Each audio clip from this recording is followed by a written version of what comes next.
Ei, André. Oi, todo mundo. Hoje a nossa homenagem vai para esse cara aqui, Ken Hagan, O de barba ali no meio. o de barba no meio. Para quem não conhece, esse é o Mike Viega. A Marina está fazendo um curso com ele. O Mike é uma das pessoas que vale a pena conhecer, porque o Mike estuda muito arts-based, um modelo qualitativo bem interessante de pesquisa. E o Mike é muito voltado à tecnologia também. Está trabalhando com um grupo da Marina com tecnologia. Mas minha homenagem é ao Ken Hagan. E a tua, Greg, também, né? Sim, minha homenagem ao Ken Hagan também. Meu convívio Ken... com ele é um pouco menor que o seu, André. Acho que eu É. vi o Hagan três vezes na vida, mas considero ele importantíssimo nessa caminhada aqui. Então, um brinde para ele aqui. Brinde, Hagan, saúde. Mas o Ken Hagan foi meu mentor assim, do primeiro dia do meu mestrado até o último dia da Temple. E foi através do Ken que eu conheci Talks on Music e que, enfim, fui introduzido à filosofia de Zuckerkandl. Então, das pessoas que eu conheci, né, na minha formação toda, foi o cara que realmente tinha interesse em Zuckerkandl e me apresentou para Zuckerkandl, né? Sim. E por extensão, algumas pessoas que estão aqui conhecem a Benedict, esposa Benedict, brincando com o dado aqui. Nós fomos visitar o Ken Hagan na casa dele. E a Benedict, para quem não conhece, se chama Benedict Skaibu. Ela é dinamarquesa e ela se tornou uma das experts em musicoterapia analítica do mundo. E, infelizmente, há poucos anos, ela teve um câncer muito daqueles fulminantes, que não deu tempo para muita coisa, assim, e faleceu. Então, o mundo da musicoterapia perdeu a Benedict. E até algo, não sei se tu está sabendo, mas lançaram um livro sobre a Benedict agora. Sim, eu vi. Então, O Hagan divulgando e tudo. É uma homenagem bem merecida, né? Vamos lá, Gregão. Vamos lá. Temos um conteúdo programático a cumprir. A gente tem que fazer, nós vamos finalizar um pouquinho o que faltou de Audrey, né? E uma das conversas que eu e o Gregório tivemos foi sobre se a gente descobre que Cinderela, usada pelo Clive, a primeira versão é de 840 e ela tem mais de 700 versões, significa que a Cinderela ela se transpõe, ela transcende culturas, né? E ela permanece. Então é uma necessidade humana essa história, como tantas outras, mas a gente está focando em Cinderela porque nos interessa em relação a Condition Child, que apresentamos na Live 4 com Audrey. E aí a gente estabeleceu... Vai. Não. Termina aí, André. Achei que tu tinha terminado. Então, nós estabelecemos, para entender melhor Cinderela, estabelecemos 3 pilares. O Ken Hagan, um é do Ken Hagan, que no Path, que é o livro que apresenta o caso clínico, o processo de Audrey, fala que em Cinderela há uma universalidade, é uma história universal. Esse é o termo que ele usa. Aí o Gregório, nesse livro que se apresenta o processo de Audrey. E aí o Gregório vai nos trazer, o que eu estou bem curioso também, vai nos trazer uma questão arquetípica. Não vamos esquecer que arquétipos são falados pelo Paul quando ele fala dos intervalos, né?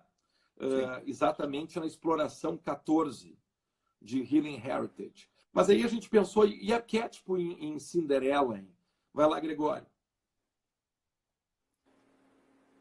Encontrei um site da antroposofia com 350 contos e lendas populares do mundo inteiro E aí, quando a gente vai procurar as lendas, os mitos, os contos de fadas, a gente vê que eles se repetem com formatos levemente diferentes, adaptados à situação, à cultura, mas eles se repetem pelo mundo inteiro.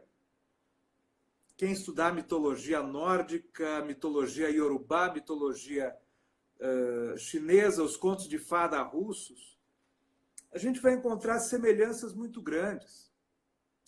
E os estudiosos dos mitos, como o Levi Strauss, eles diziam, sim, que os mitos eles têm uma certa estrutura, que não é a estrutura do discurso verbal, é a estrutura da música. Inclusive, ele traz exemplos, né, da tema e variação, estruturas musicais aplicadas aos mitos. Então, a gente tem uma correlação próxima entre mito ou lenda e conto de fada e música, muito mais do que mito e discurso verbal. O Clive, antes de conhecer o Paul Nordorf, ele atuava dentro de instituições antroposóficas na Alemanha, na Inglaterra. E é da cultura antroposófica, pessoal, utilizar, sim, as lendas e os contos de fada como elementos de ensino, elementos de inspiração, elementos de reflexão, né? Então, não é de se estranhar que o Clive trouxesse um conto de fadas ou visse naquilo que ele chamou, quando ele viu a Audrey, naquela instituição. Ele chamou de patologia institucional. A quantidade de remédio, os tolimentos em torno da Audrey, né, que a gente viu na música dela inicial e depois aquilo estampando lindamente, viu na vez passada, a vez passada. Então, é natural que o Clive trouxesse do repertório antroposófico essa visão de que os contos de fadas eles retratam arquétipos humanos, assim como os mitos e as lendas. Se dentro da cultura acadêmica, ainda hoje, isso é um pouco ou estranho, ou pouco explorado, às vezes até mal visto, né? Na cultura psicológica, não. A gente já tem muitas linhas, especialmente as junguianas de psicologia, que já trouxeram os mitos e os contos para dentro da visão da psique humana. Então, os mitos, os contos de fada, eles compõem roteiros da psique, né? Cinderela é um deles. E quando o Clive viu que a situação institucional era uma das coisas que tolhia, era parte da condition child da Audrey, da condição da criança, condição que tolhia o ser da criança, para ele talvez tenha sido muito natural associar um conto em que as condições, a perda da mãe, a madrasta que chegou com 2 filhas infernais, quer dizer, tudo aquilo tolhendo a coitada da Cinderela, para ele talvez tenha sido uma coisa natural trazer esse conto. Quando o Levi Strauss diz que a música tem a estrutura do mito e o mito tem a estrutura da música, a gente pensa, puxa vida, o Clive, não sei se estudou ou intuiu isso, e trouxe um mito para dentro do campo da música, né? E como o Strauss salientou bem, e a gente pode... Eu não concordo com tudo que o Strauss fala, mas a ideia geral, sim. Então, talvez trabalhar com música e mito seja muito mais... seja um casamento muito mais natural do que música e discurso. Eu colocaria as canções no campo do mito. Cada canção um mito, não um discurso. Mas aí já é uma ideia para ser discutida adiante, André. Então, eu acho natural que o Clive tenha trazido um conto desses como modo de tratamento absolutamente musical junto da Perfeito. música do Paul. Perfeito. Né? Então... E o tema foi o que ficou, né? Isso não foi invenção nossa.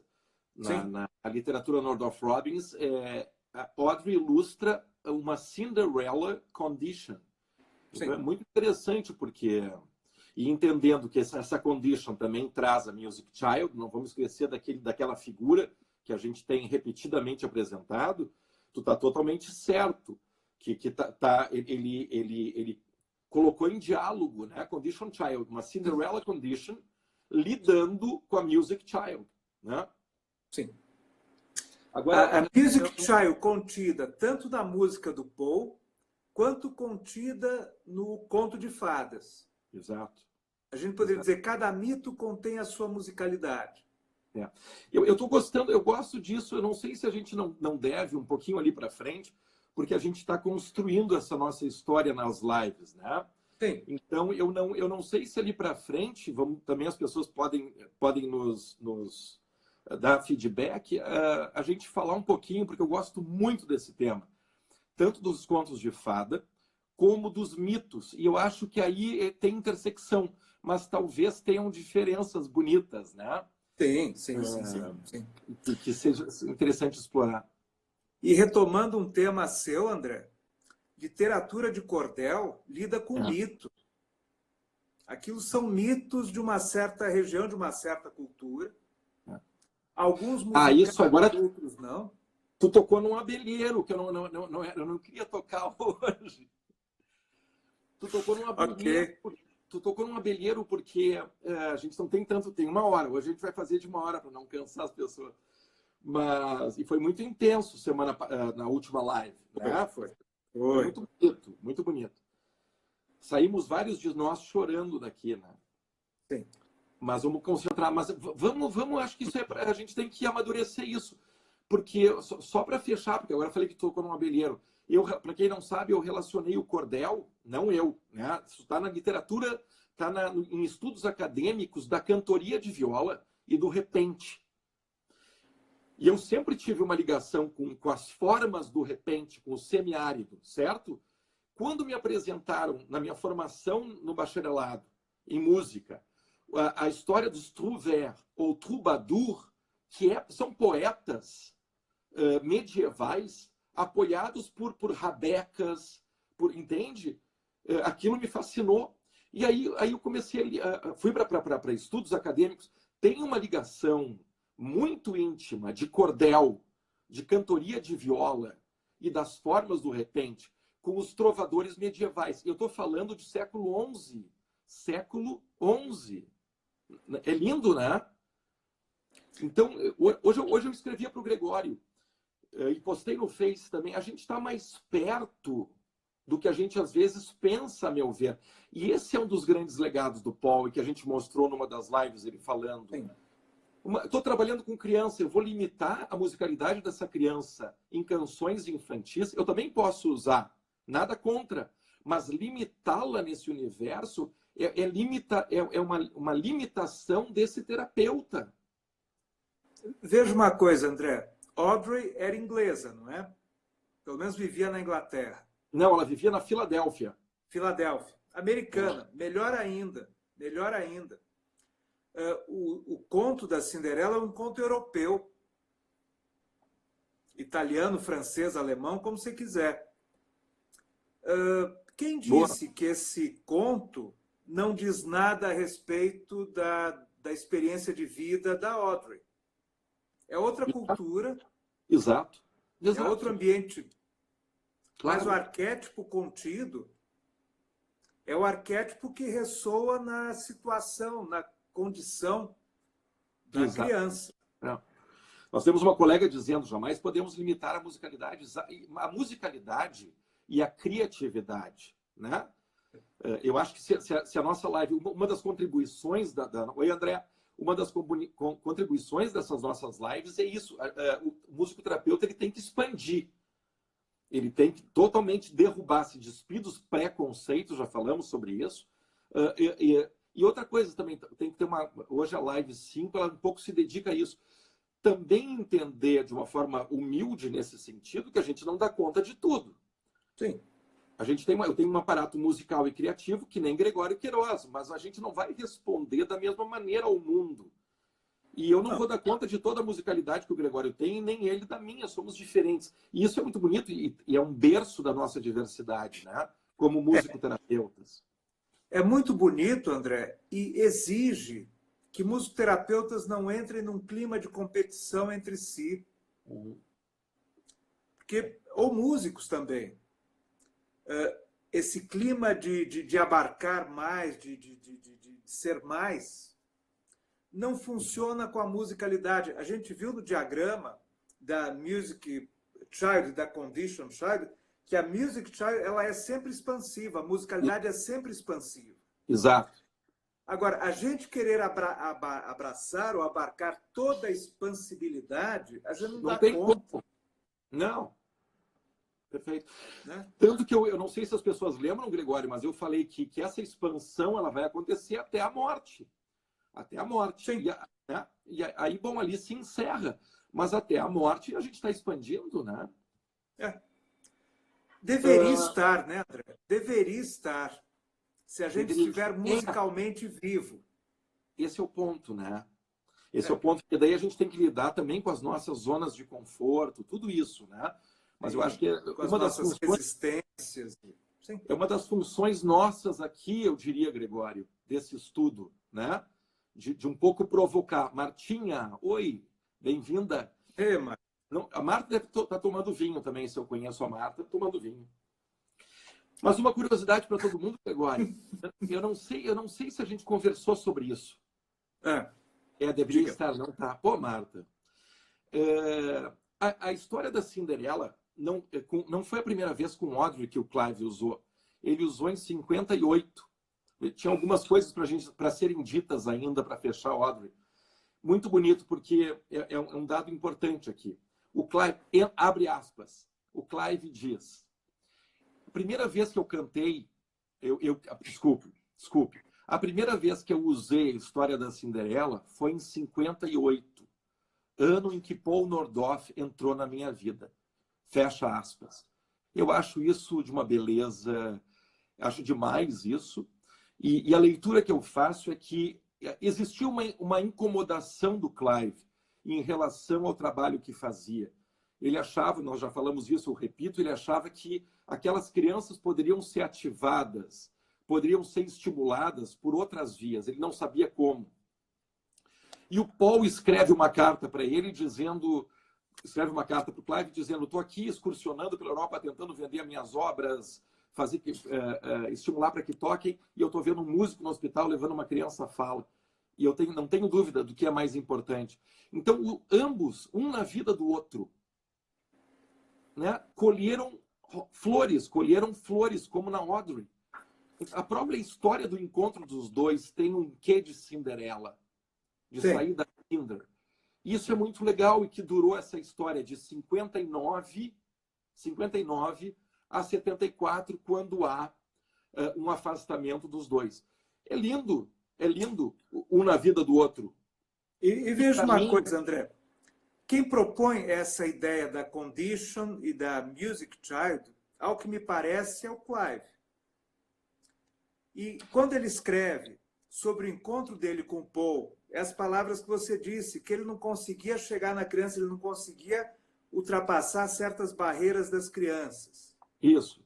Ele se percebia na Condition Child na relação com as crianças.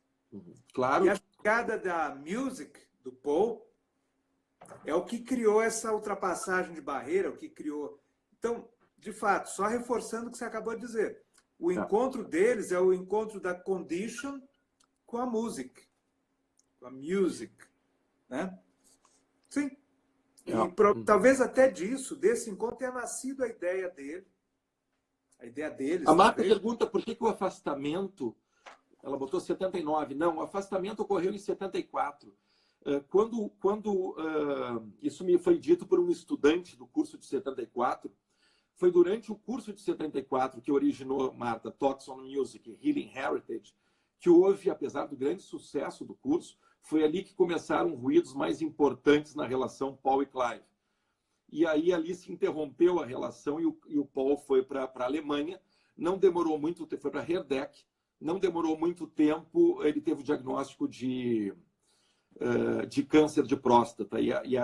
Apesar de continuarem a trabalhar a ponto de ser em 77 o lançamento de Creative Music Therapy, que é o livro Alicerce, a saúde do Paul já estava mais debilitada. E aí ele falece no mesmo ano de Created Music Therapy, que foi 77. Então eles se separam em 74. Né? E aí vem, depois, né, o Paul falece, e o Clive empreende a divulgação da Northrop Robbins. E vem a segunda geração, Northrop Robbins, Alan Turing, Ken Hagan, e assim vamos, né? Bom, então, contada essa história, nós temos, então, o Ken Hagan falando do aspecto de universalidade de Cinderela. Tu está trazendo agora o arquétipo de Steiner e da antroposofia. E eu quero trazer um terceiro e último para a gente mover no conteúdo, que é a transgeracionalidade. Só uma coisa, Gregório, em termos do segundo alicerce. Eu dividi com o Gregório hoje com a Juliana Carvalho, que nós estamos fechando 20 anos, 23 anos de estudos de Northrop Robbins. E eu nunca aproximei tanto a Northrop Robbins da antroposofia como eu estou aproximando agora nessa construção contigo nas lives, porque eu fiz muita construção contigo até agora. Sim. Mas nessas lives eu estou me aproximando de Steiner de uma maneira que eu não tinha me aproximado. Eu continuo achando que Steiner não tem o mesmo lugar nas mãos e nos dedos de Paul Nordhoff como tem Zucker Kendall. Mas eu quero repetir que eu ouvi do Tom Ness, aluno de 74, e conviveu com o Paul, que ele não ouvia o Paul falar muito de Zucker Kendall, apesar de ter citado com empolgação em Talks on Music e Tiny Healing, a gente apresentou aqui. Mas isso não tem problema. Né? Ele nos deu os nutrientes para poder entender a sua musicalidade. Sim. Eu vou ser bem rápido aqui na transgeracionalidade. Eu recomendo esse livro.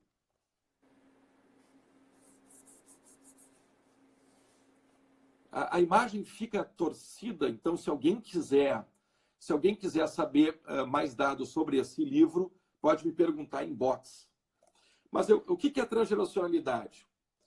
Estudo da transmissão psíquica entre gerações. Por que eu cheguei nisso? Porque eu estudei a paternidade. Eu até agora vai ser no próximo mês, a nossa colega Michele Senra vai me entrevistar sobre a paternidade no autismo, que foi a pesquisa que eu fiz. Né? Eu entrevistei 15 pais de pessoas com TEA, 15 pais de pessoas de desenvolvimento típico para pensar a paternidade. Paternidade é algo muito, muito, muito, muito, muito complexa, como também é a maternidade, mas a gente já tem muita informação sobre a maternidade. E 30 anos de consultório me fizeram notar que a gente tem que dar espaço para o pai. Inclusive, não existe plural da palavra pai sem que a mãe esteja junto em língua portuguesa. Quero a presença dos pais, a mãe está junto. Agora, se eu quero a presença das mães, o pai não está junto. Cadê o plural da palavra pai? Não existe sem a mãe. Então, parte do meu empreendimento foi a gente tem que abrir nos nossos consultórios mais espaço para o pai. E para o pai falar da sua paternagem. Sobre a transgeracionalidade. Esse livro tem um subtítulo, De Escravo a Herdeiro. As autoras explicam, o subtítulo de Escravo a Herdeiro expressa a condição do sujeito enquanto cativo, escravo, da dor psíquica de um antepassado que vive conforme um mandato transgeracional do qual não consegue se libertar. E eu já entro nisso para finalizar. Há uma conquista no sentido de nos convencermos que aquilo que ficou no passado, sem ser pensado nem elaborado por aqueles que o viveram, aparecerá necessariamente como sintoma nas futuras gerações. Então, eu trouxe a transgeracionalidade como um terceiro elemento para a nossa conversa sobre Cinderela, porque eu acho que essas formas também estão a serviço, e desde Cinderela, desde 840, a serviço de projeções, né? Seguindo a transgeracionalidade, de material psíquico não trabalhado, não elaborado ainda, que vai encontrar, então, de gerações para gerações, acolhimento, escuta, né? Então, eu acho que, mais uma vez, e de uma forma, eu diria, intuitiva, porque eu não leio na literatura, e nem tu, da Northrop Robin, sobre mito e sobre contos de fada, de uma forma intuitiva. Depois eu escrevo os autores, Marta, de uma forma intuitiva, essa preciosidade de escuta em relação a Conditioned Child. Só para finalizar essa primeira parte, Gregório, vê como é complexo, né? Eu pensava que ia ser mais curto.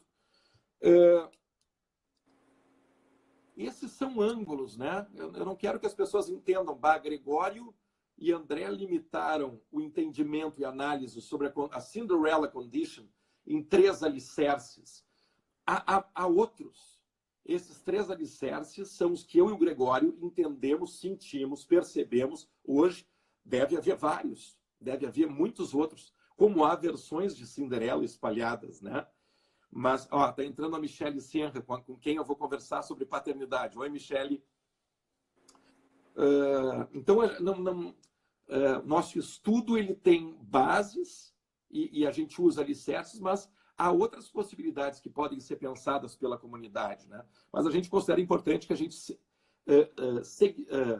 solidifique essas bases até para se poder ter mais construções, né? Mais alguma coisa, Greg? Sobre Não, isso? adiante. Então, só para fechar, a Audrey, porque as pessoas me perguntam assim, tá, André, e o que aconteceu com o Edward? O Edward, depois da sessão 10, ele se entendeu na clínica, porque não esqueçam, Paul e Clive se mudavam muitas vezes, ou de cidade, ou de instituição, e ele melhorou enormemente, isso relatado por integrantes da equipe, enfim, que houve uma grande melhora em Edward em relação a interrelações, né? Não tem dados mais aprofundados, mas o Edward teria tido uma melhora. A Audrey é um caso clínico com o qual eles permaneceram mais tempo. E foram 27 sessões, né? Mudaram a família, eles convenceram a família que seria importante a Audrey se mudar da Pensilvânia para o Kansas, porque eles se mudaram. E a Audrey foi. Mas olha que bonito. Em 74, eles visitaram a Audrey. E a Audrey estava morando com um irmão mais moço. E olha que emocionante isso. E aí ela apresentou Paul e Clive para o irmão. Olha, esses aqui são os musicoterapeutas. E o irmão, o que é musicoterapia? E a Audrey disse, listen, John, escute. Há pessoas com menos recursos, quero usar a frase dela, que não podem fazer uso dos seus potenciais para fazer coisas. Esses 2 caras ajudam as pessoas, através da música, para se tornarem quem eles realmente são, para poderem fazer essas coisas. A Audrey explicando sobre musicoterapia e sobre a importância de Paul e Clive na vida dela. E aí eles chegam com esse livro e mostram para ela isso aqui.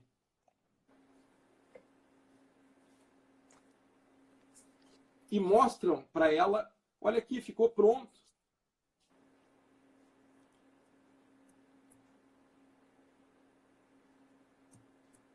Ela olha para o irmão, vou deixar a foto aqui. Ela olha para o irmão e diz, olha aqui, John, olha aqui. Essa sou realmente eu. That's the real me. Isso é lindo, né? Que é isso? Que é isso? Que profissão é essa? Ai, ai, ai. Para finalizar, em 91, ela escreve uma carta. Aí o Paul já tinha falecido. Eu repito, o Paul faleceu em 77. Ela escreve uma carta para o Clive. e diz: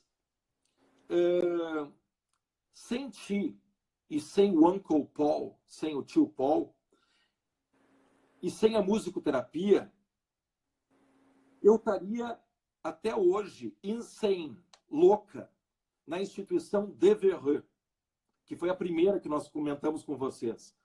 E provavelmente teria toda a minha vida me mudando de clínica para clínica, de clínica para clínica. Eu estaria insane. Então vocês me resgataram. E nesse resgate me estimularam, me salvaram e me estimularam a ser quem eu sou. A Audrey terminou a escola, uma vida típica.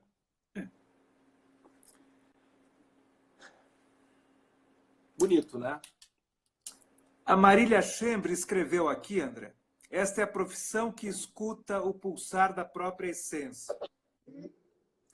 A gente pode tomar isso como uma frase poética, como uma frase de efeito, como uma frase generosamente afetiva com o trabalho da musicoterapia.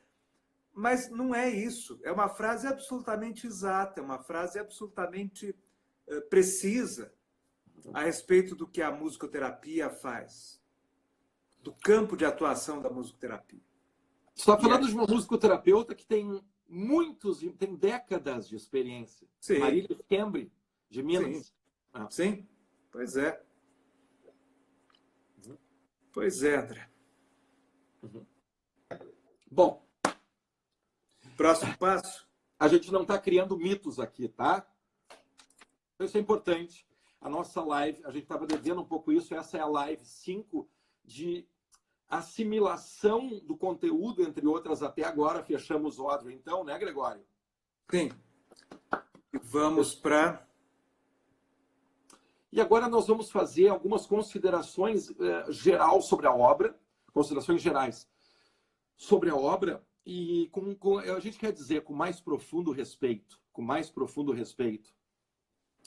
E temos tempo.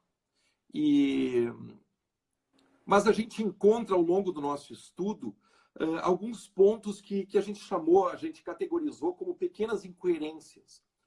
Mas eu acho que é assim, né? Quando um autor escreve, ele expressa, ele expõe tudo que ele acredita, ele pratica até aquele momento, e cabe às futuras gerações de mexerem nesse material.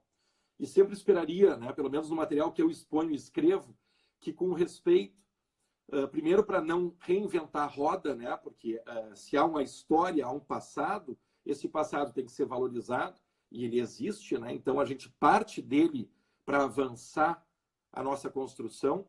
E nesse avançar, agora especificamente falando do nosso estudo da obra do Northrop Frobisher, há alguns aspectos que, usar o termo certo, assim, me geram inquietação, tá?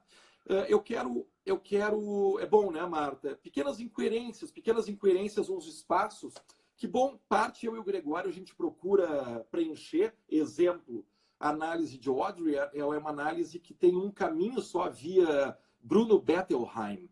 Mas esse Bruno Bettelheim já está super batido, não é tão moderno, é ok, super, dá para valorizar, mas não é só um caminho.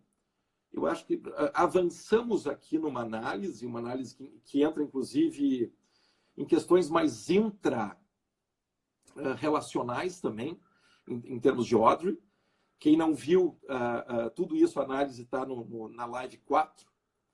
E agora a gente vai falar um pouco das pequenas incoerências também. E eu quero usar como exemplo, vocês já têm Edward, você já tem Audrey, e eu quero mostrar parte, está disponível no YouTube, mas parte da entrevista que Carol e Clive deram para a CBS. Tem 15 minutos, é muito difundida, ela é muito bonita, mas eu sempre que palestro e dou curso de Northrop Frobisher, eu mostro. E eu comecei na repetição, nada como repetir, comecei a me inquietar com alguns pontos.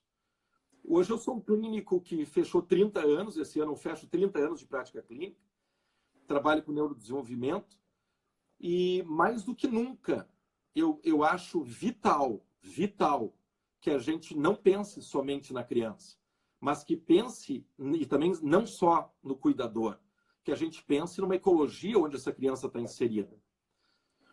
Nós temos estimados colegas, eu acho que a Mariane Ocelami está aqui nos assistindo, Andressa Dias Arn também, e outros colegas brasileiros que estão pensando a musicoterapia social comunitária. Eu acho que a gente pode ter uma tendência de olhar para isso. Bom, essa é ampla e a musicoterapia da clínica ela é restrita a terapeutas e pacientes. Eu acho que a gente está falando de uma mesma língua, onde o consultório expande. O consultório expande. O consultório não é restrito a uma relação entre terapeutas e paciente. E se for restrita a isso, eu acho que eu vou repetir na entrevista com a Michele, a gente vai limitar o processo e esse processo vai estagnar. Ah, mas musicoterapia é fascinante, os casos clínicos, eu vou repetir aqui em alto e bom som.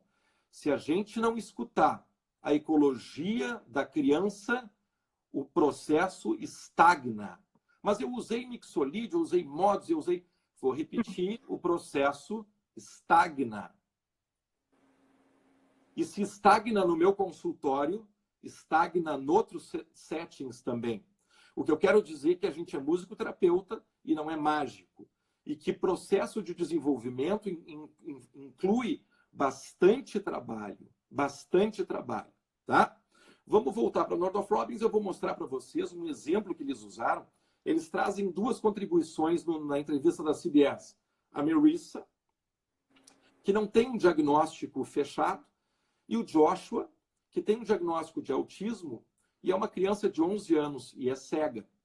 E aí a CBS pega alguns momentos do processo do Joshua e entrevista a mãe. Vamos ver esse trechinho? Eu quero ver se eu consigo fazer isso aqui com vocês. Como é que tá? Tá bem?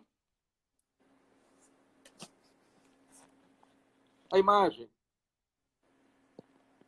Tá boa, Gregório? Tá bom assim, André. Manda bala.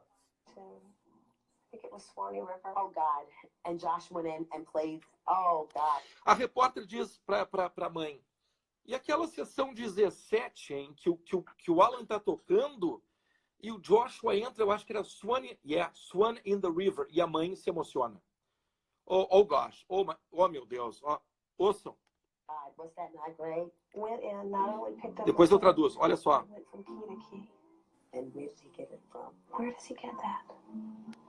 Que o Joshua captou a harmonia do Alan e a repórter, de onde ele tem essa musicalidade? A mãe se emociona e diz, The man upstairs, o homem lá de cima.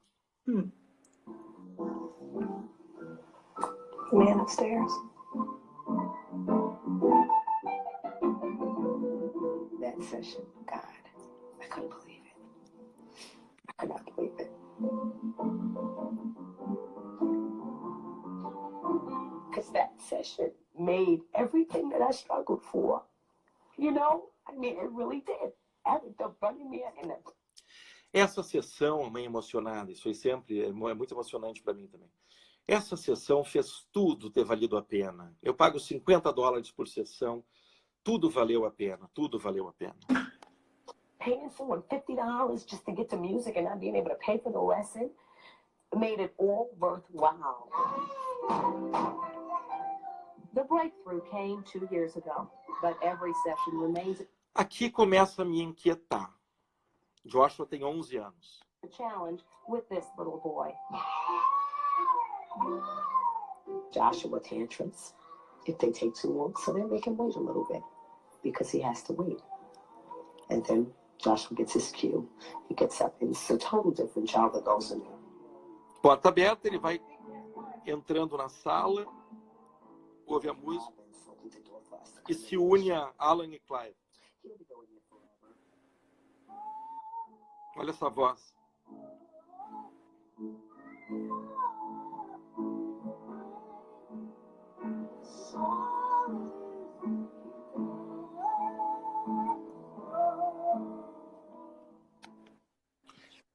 Esse trecho que eu queria mostrar.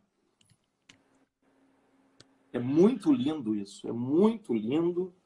E eu vou relacionar com a... Vamos lá. Sessão 17, essa sessão do Joshua, a sessão 15 e 16 dos Turning Points da Audrey, sessão 9, ele é cego, o menino é cego, 11 anos, autista e cego. A sessão 9 do Edward, certo? Ok, Greg? Sim, sim. Tem algo não explicado. Tem algo muito lindo da musicoterapia. Lindo, lindo. Mas tem algo que não está discutido, que é o que faz parte da Condition Child aí. Por isso que eu botei o tema no conteúdo programático Condition Child. E agora entra o clínico, que há muitos anos estuda desenvolvimento. Esse menino tem 11 anos. E ele não tem ainda uma autorregulação.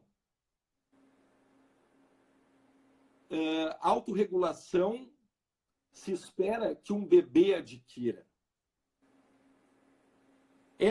Edward tem 5 anos e meio quando faz aquele nível de interação na sessão 9. Mas ele tem 5 anos e meio. A gente pensa atualmente numa janela muito importante, de 0 a 6. 5 anos e meio está tarde. Está tarde para aquelas primeiras sessões. Mas aí a gente vai pensar, e quem me ajudou muito eu agradeço, Mariane Ocelami, eu mandei um áudio para ela. Eu gostaria de saber assim, se tiver uma informação sobre como é que eram as instituições na década de 60. E ela me recomendou, eu recomendo também, assistir um documentário chamado Holocausto Brasileiro, sobre uma jornalista foi fazer uma reportagem sobre um manicômio chamado Hospital Colônia de Barbacena, que foi agora, na década de 60. Foi um fotógrafo, um jornalista fotógrafo, Luiz Alfredo, do jornal O Cruzeiro, que fez uma série de fotos exatamente de 61, ano da Audrey. E é incrível, vocês têm que ver, porque a gente vai gastar muito tempo falando. Eu fiquei impactado uma semana aqui, eu mostrei para o Gregório, dividi fotos com o Gregório, porque realmente um holocausto com requinte dos, entre aspas, louquinhos, serem trazidos do centro da cidade de trem, em vagão de gado. Esse trem parava nos fundos desse manicômio. E a partir, isso é narrado, a partir das paredes ali de entrada do manicômio, a vida se tornava um inferno, mas tem mais outro requinte. De 60 mil mortos nesse hospital, quase 2.000 tiveram partes dos seus corpos, ou os seus corpos vendidos, repito, negociados com faculdades de medicina da época. Então, óbvio, né? Corpos eram negociados, né? Quer dizer, tinham certo... Então, a instituição ganhava dinheiro do governo para se manter, e mais a venda de corpos. Uma coisa absurda, quase 20 anos depois da Segunda Guerra. Com toda a informação do Holocausto, fizemos um Holocausto. E, bom, Audrey estava nessa instituição. Mas, não à toa eu trouxe Joshua. Porque Joshua é recente. E eu sinto a mesma inquietação. Se eu combinar com vocês que eu vou pegar 30 anos de prática clínica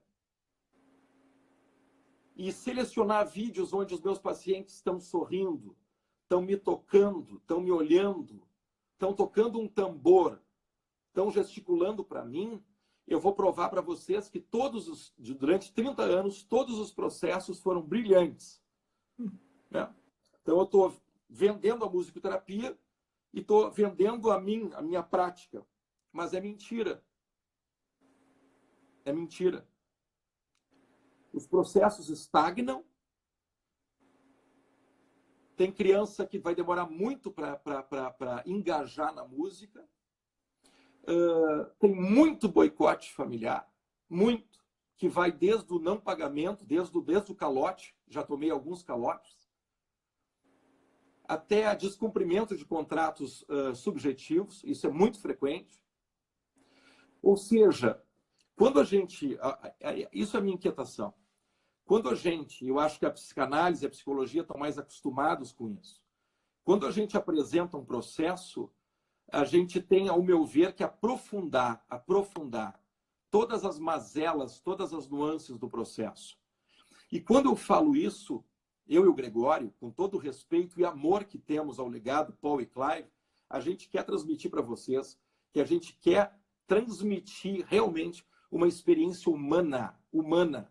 Porque a primeira vez que eu ouvi falar de Northrop Robbins, eu ouvi assim, não, mas a criança sai cantando e eles saem harmonizando. Não é verdade.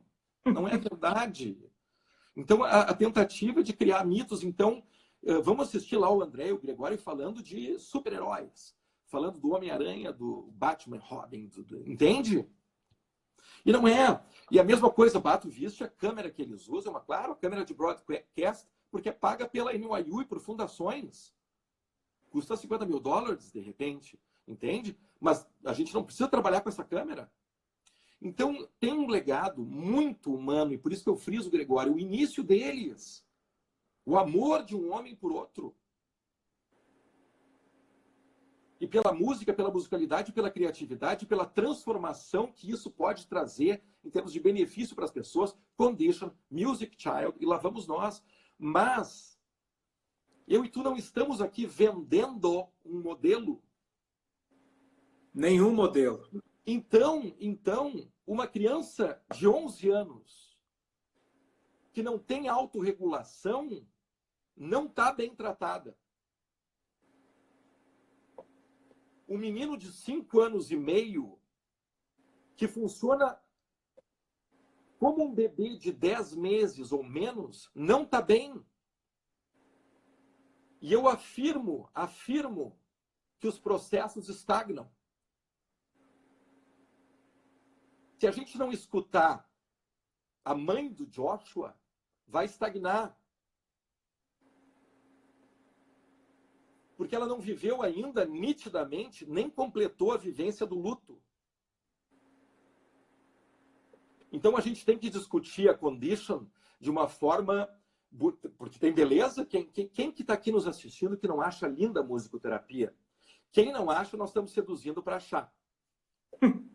É óbvio. Quem até agora não viu, não se apaixonou por musicoterapia, nós estamos convencendo que a musicoterapia merece paixão. Mas, aqui na Live 5, a gente gostaria que merecesse uma paixão verdadeira. Não, uma criança que, ele entrou na musicoterapia, falava 5 palavras, agora está falando 17. Como? Via um pensamento que abstraiu ou via treinamento de papagaio? Porque se é treinamento de papagaio, primeiro, no primeiro obstáculo, ele vai perder esse conteúdo, porque esse conteúdo não é aprendido, ele é treinado. E uma vez que o pensamento abstraiu via interação, nunca mais ele perde. Então, a gente tem que ser, no meu entendimento, verdadeiro. Eu tenho levado para a comunidade. Na minha clínica, processos estagnam. E eu tenho que conversar muito com o pai e com mãe. Às vezes, atualmente, eu tenho uma formação que me permite, que é a formação no Método Play. Eu vou na casa das pessoas, eu filmo e observo como é que... Eu e a Carolina Veloso, como é que a mãe brinca com a criança, como é que o pai brinca, se tem cuidador, se tem babá, se tem vó, como é que brincam. Faço a mediação para que exista conexão.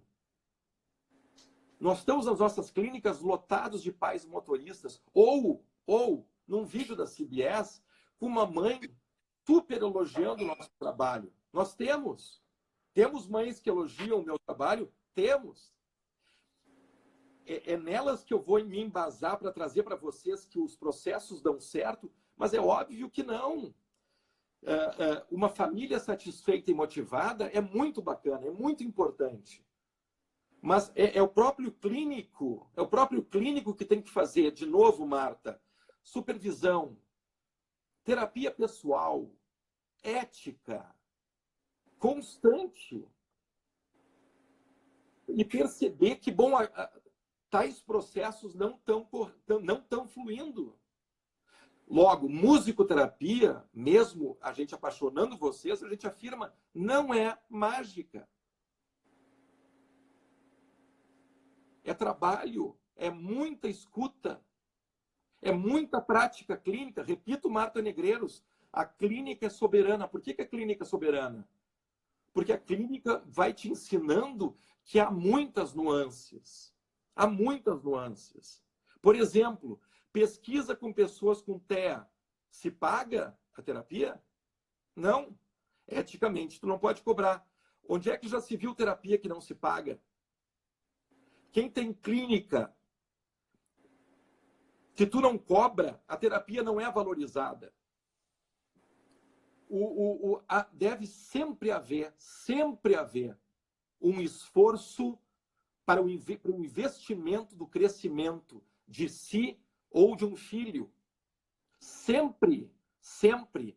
Ah, mas a família não tem. Cobra em termos de passagem de ônibus, cobra um ticket de restaurante. Sempre tem que ter o esforço. O meu irmão é psicanalista e atendia na clínica da URGS. E atendia uma criança. Claro que a mãe não pagava. Ele acertou com a criança. O pagamento mensal era um desenho. Aí teve e ele cobrava esse desenho. Num determinado dia, a criança tinha que pagá-lo com um desenho. Aí teve um momento que eles acertaram um aumento de preço. Eles acertaram que a sessão, o mês custaria 2 desenhos. Então, numa data combinada, a criança tinha que pagar para ele via 2 desenhos. Então, ou há um investimento de alguma maneira, ou não se valoriza a terapia. Então, a gente tem que falar disso a todo momento. Porque senão fica ainda no nível da musicoterapia, apesar de nós sermos de meados da década de 40, nós convencendo de uma forma maníaca quão mágico, quão lindos, quão fazer chorar nós sabemos. É mentira. É mentira. Eu quero a musicoterapia ao lado de outras terapias. Linda, linda, linda. Fazendo o seu trabalho, sim, com a sua identidade. E a nossa identidade faz parte dela chorarmos, nos arrepiarmos. Sessões 9, 15, 16, 17, yes! Mas para chegar numa sessão 17 tem muito trabalho. E mais, para sustentar a aquisição, repito, essa mãe não está tratada.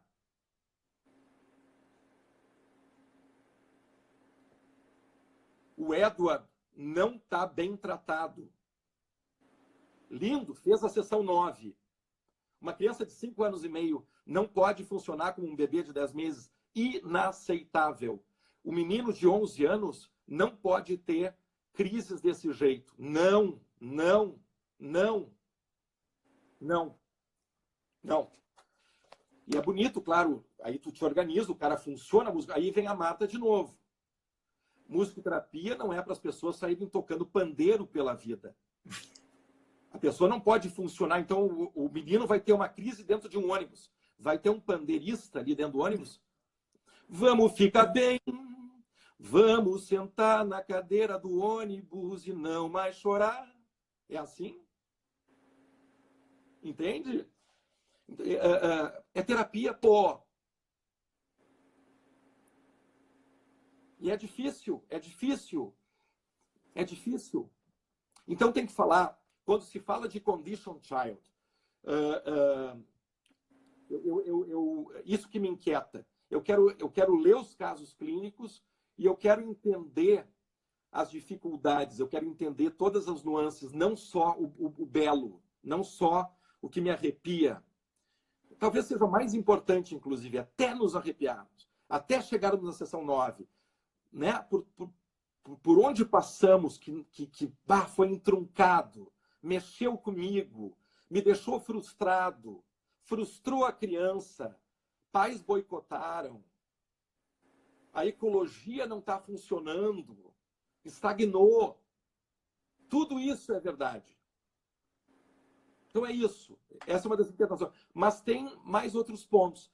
Gregório, vamos cuidar do nosso tempo? Está chegando ao fim, né?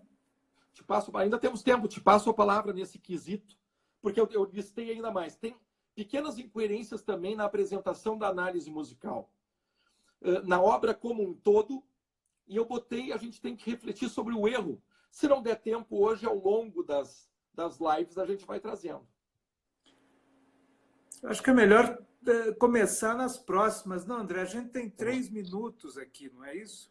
Não sei, não o Superego não mostrou ainda, porque ele mostra os dois. Não apareceu aí. É. O Superego aparece para você.